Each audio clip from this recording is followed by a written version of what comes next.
Ever been in a sales conversation where everything seems to have gone perfectly? You asked all the right questions, you understood everything that they needed, then you introduce the price and the energy changes. Suddenly the conversation shifts, the clients maybe cross their arms and they say something to the effect of, "Ooh, that's a little bit more than what we expected." Or they might say, "Let me think about it." What the heck happened? Well, I'll tell you what happened. Is there was something that was missing in the conversation that you didn't do well enough to convey the value of your price. Today, I want to show you how to win deals without having to compromise on your price. I'm Carlos Garcia. I'm a sales coach and a communications expert. And today I want to show you how you can show up to win more deals without having to compromise on price. Over the years working with professionals like accounting, creative, and independent service providers, I found that most of the reasons why they lose deals are because of these three mistakes. The first one is that they don't make the problem seem expensive enough to the buyer. They ask the routine questions, what is it you're looking to accomplish and by when do you need it? And in essence, they're being a little bit of like order takers. What we want to do instead is we want to stay in the problem and navigate it a little bit deeper. Understand what are the implications of not solving the problem and being able to help the prospect understand how expensive this problem can be if it's not addressed. The second mistake people make is they think that when a client objects to a price, they think it's only the price. And it's not that. What's happening is they're actually showing you uncertainty. They're uncertain about this actually being able to work. They're uncertain about possibly getting an ROI on the investment. They're uncertain of making a major financial investment in something where they're not sure if you're the person that's equipped to solve it for them. I love this metaphor by Blair Enns, where he says that when buyers are looking to buy something, they're entering into a change management project, right? So as a seller, what you're doing is you're actually helping folks navigate through change management. Once you understand that, then your role is to help navigate and facilitate the conversation so that you can get that customer from current state into desired future state with the most level of certainty possible. When you do that, then price no longer becomes an issue. So when someone pushes back on price, what they might be saying is, "I'm not too confident that this change will work," which means your role isn't just to provide a solution, it's to help them feel confident about the change that you're introducing to them. The third mistake is that you actually do the self-infliction by introducing the price like it's negotiable. You might defend it or you might even negotiate with yourself. And so these are some elemental things that we want to avoid when we are going to talk about price. So now I want to introduce to you one key concept you want to do early in the conversation before giving you the 4 steps for you to be able to win a deal without compromising price. Now, in every sales conversation, there is this great qualification framework that's called BANT, B-A-N-T. And what this does, it allows you to understand key components of the buyer before getting into qualifying whether they are the right customer for you. You want to always try to address this early on before you start introducing price or you start getting deeper into the conversation. So the B stands for budget. Now, you don't want to ask them about the budget as the first question going into it, but eventually you'll want to get a gauge as to how familiar are they with investing in a project like this or what budget they had in mind. You may not want to ask it directly by saying, "What's your budget for a project like this?" You could, but it might start getting awkward if you're not addressing other parts about their problem first. So one better way to ask this question is what I like to ask is a "what is your experience" question. What has been your experience in working in projects like these before? So what you're doing here is you're not necessarily addressing budget, but you're anchoring early on that projects like these might require a significant level of investment.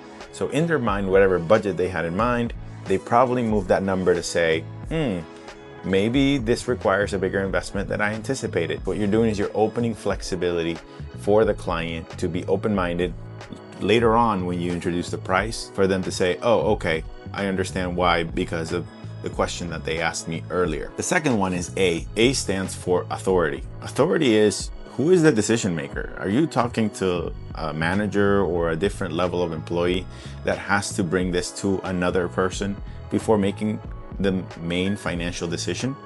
So again, you don't want to ask it directly by saying, are you the decision maker?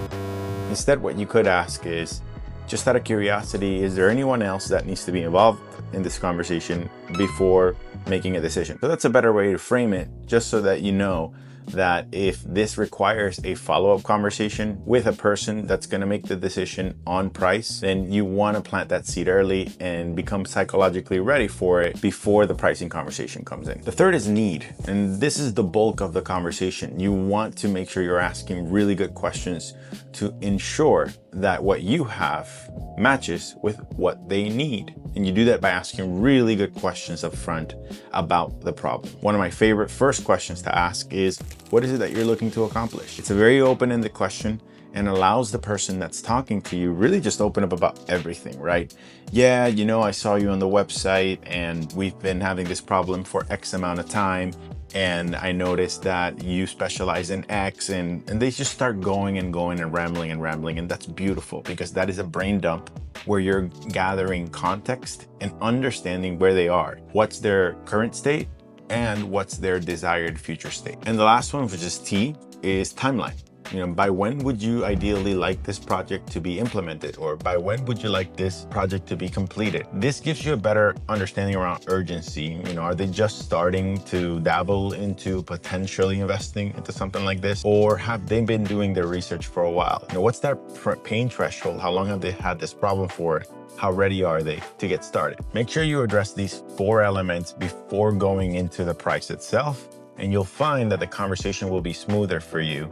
And you've already pre-introduced and pre-anchored certain elements that are important in the conversation so that you're not wasting your time and you're not wasting theirs. All right, so let's get to the nitty-gritty of it. These are the 4 strategies that you want to execute without compromising price. First one is scope. So if you understand the level of scope that this project requires, meaning that you may not have to implement the entire thing and pitch or present the entire project as a whole, you break it down into small phases. So once you can chunk down the project in small budgets, it makes it easier for the buyer to try you before they go all in with you. I'm not saying you have to propose this, but when you get any kind of pushback, you could plant the seed by saying you can start with a diagnostic before you go into the full implementation. You can strategize and kind of become the architect of how the execution will be done. And by chunking down this into bite-sized pieces, it might make it more digestible financially for the prospect to engage forward with you. And they also see that you are being flexible with them, which helps them lean in on also making some compromises with you. The other thing you can do is adjust timeline without compromising price. So let's say traditionally, this project takes you 3 months to implement, and you say this is going to be an investment of about $30,000. The client says, oof, that's too much. Well, let me ask you a question. Is this something that you need done within 3 months, or could we spread this out over a longer period of time so that you can have the capacity to invest in this? So the client might say, you know what, actually, if we spread this out in the form of 6 months, then I think that might be doable. So you're not adjusting price. What you're doing is you're extending time for them to get you the investment needed to get done. You're also spreading capacity. The fourth one is payment structure or terms, right? So you could traditionally offer a 50% up front and then 50% at the end, or 50 up front and then maybe 50 in the middle.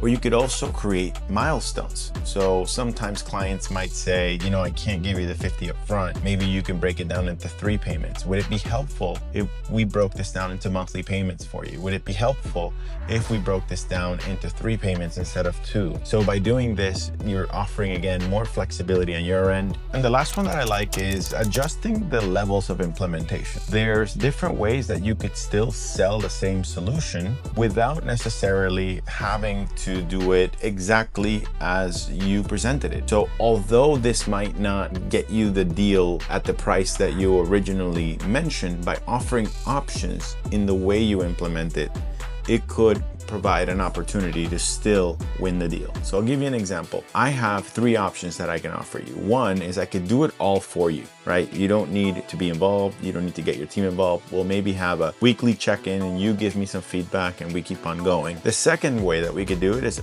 I could do it with you, where you are involved every step of the way as we're implementing this project. And the third one is I could just tell you how to do it, but each level is going to cost something differently, right? The more that you need me involved in getting it done for you, the more expensive this will be. But if it's going to require your team, you to be involved, then I could be more flexible on how much capacity is needed on my end. So now remember this, when someone hesitates on price, it's not always about price. You don't have to make it a negotiation. Instead, try to make it a collaboration. Focus on the structure of the project. If you've demonstrated enough value in the conversation and you identified that the problem is expensive enough and they need you and you're uniquely qualified to solve that problem, demonstrate to them that you're willing to collaborate, that you're willing to compromise on certain things, but not on the price. And if you do that and you're working with someone who's fairly reasonable, they'll do the same with you. Because remember, at the end of the day, you're not trying to sell an actual product or solution, you're selling change.